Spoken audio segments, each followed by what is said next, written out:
One of the biggest misconceptions in solar is that more sunlight automatically means more power, because sometimes one tiny patch of shade can absolutely destroy your solar output.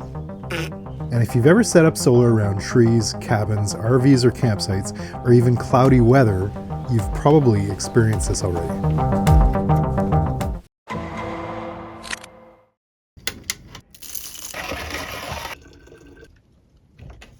Well, today wasn't exactly the day I was hoping for to test these solar panels.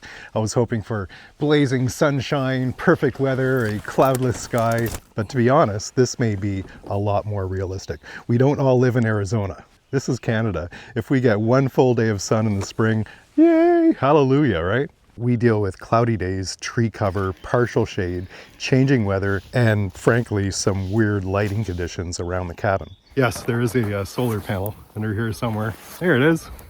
And that's where a lot of people get frustrated with solar.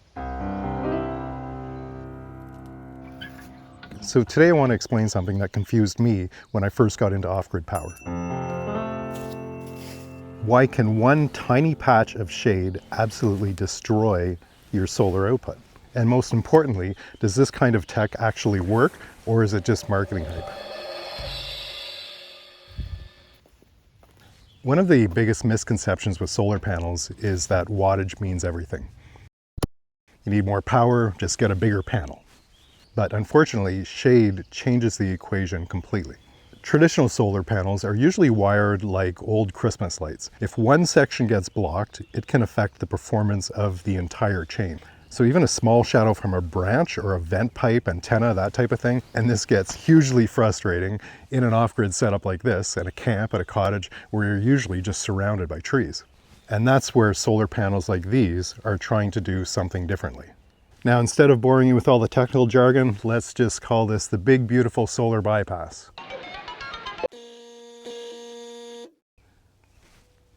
Basically, older style panels tend to behave more like one long connected circuit. These newer designs divide the panel into smaller sections that can work more independently. So if part of the panel gets shaded, the entire panel doesn't just completely panic and collapse. The electricity has alternate pathways to keep some production going. So that doesn't mean that shade suddenly becomes good. Shade is still bad for solar, but the idea here is damage control. Instead of losing huge amounts of power from a tiny little bit of shading on one part of the panel, the losses can be reduced significantly.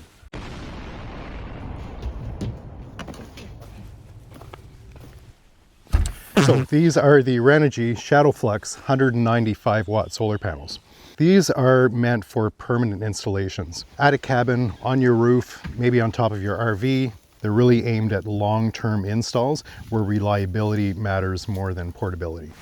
Now, Renogy redesigned the cell structure specifically to improve performance during partial shading conditions. And these are pretty high voltage for solar panels, so you can use them with both 12 volt and 24 volt systems. Oh, hello, precious. Now, today is obviously not ideal solar testing power weather. There's not even enough meaningful sun coming in to do a wattage test for you. And that kind of proves the point, because a lot of us are using solar panels in less than ideal conditions. But what Renogy is trying to do here is reduce massive losses of solar power. So Renogy claims these panels can maintain up to 85% more output under partial shading compared to traditional solar panel designs. And again, that doesn't mean 85% power in full shade, but rather it means that during partial shading conditions, things like tree branches, moving shadows, leaves, snow coverage, or uneven lighting, the power loss can be dramatically reduced.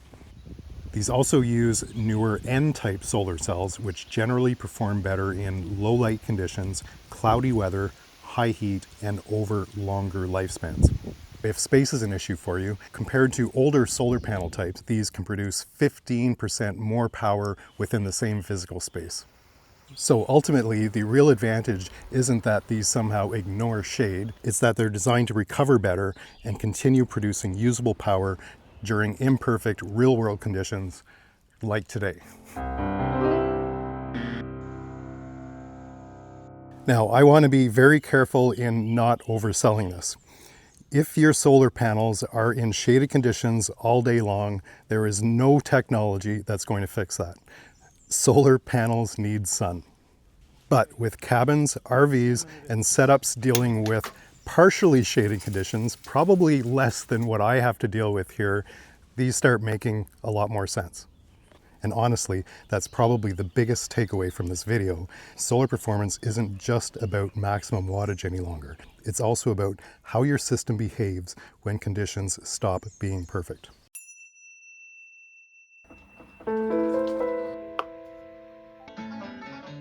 Now, you are going to pay a premium for these panels. The Renogy ShadowFlux panels are pretty popular out there in the off-grid world. They have a good reputation. But if your situation is a big, glorious open field with beautiful sun all day long, there's no point in picking up this type of panel. You're not going to see a dramatic advantage over regular solar panels. Because the truth is, in full sun, most decent solar panels today perform perfectly well. Where these panels start to make sense is not in perfect conditions. Things like morning and evening shadows, tree lines moving through the day, seasonal sun angles, snow reflection, clouds passing through. In those situations, traditional panels can drop off pretty quickly, while shade-optimized designs are trying to reduce how severe those drops are.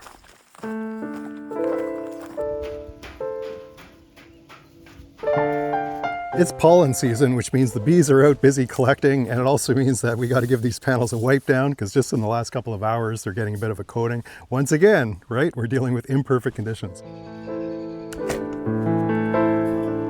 All right, guys, here's what we got going tonight. Some ground beef, Greek salad, some garlic bread. We have some veggies only because the veggie garden is not planted as of yet.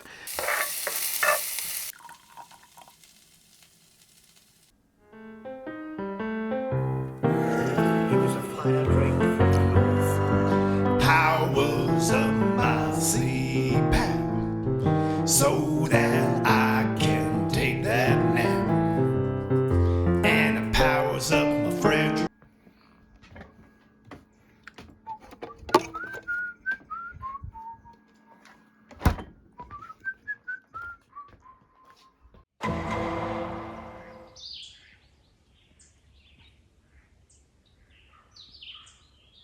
So I'm just going to sit here, wait for summer, wait for some sun, and see how these perform over time in real world conditions, not just ideal ones. And I'm curious as to what you're using. Have you tried shade tolerant panels? What is your setup like? Do you have ideal conditions, or are you dealing with a lot of trees and shade like me? If you're in Canada, how does winter affect your solar panels? I'm always interested in hearing from other people and learning from your experiences. And if you're interested in off-grid living and cabin setups, solar setups like these, I've got a lot more videos coming up this summer that I think are going to be pretty interesting and hopefully helpful for people out there. If you found this helpful, feel free to like the video. It really does help the channel. Happy off-gridding. We'll see you in the next one. Cheers. Charging my power